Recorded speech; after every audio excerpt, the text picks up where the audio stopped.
ulah aya pamenta kasalian Allah, ulah aya pamuntayang kasalian Allah. Lamun urang dagang ulah inget ka daganganana, inget ka nu bisa mere bisa dagang. Lamun urang dibere kauntungan ulah hayang untungna tapi inget ka nu mere untungna.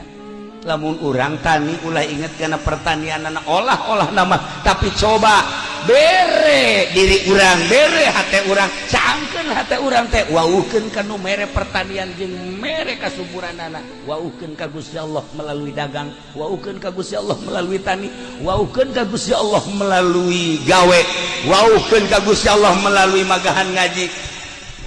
Kreativitas urang segala rupa sarana jang ngawauhkeun ka Gusti Allah. Lain kudu eureun dagang, lain kudu eureun tani, lain kudu eureun usaha, tapi dagang usaha tani jeung sajabana jadikeun sarana jang ngawuhkeun ka Gusti Allah Subhanahu wa taala. Ulah wauh ka pamerena, wauhkeun ka nu merena.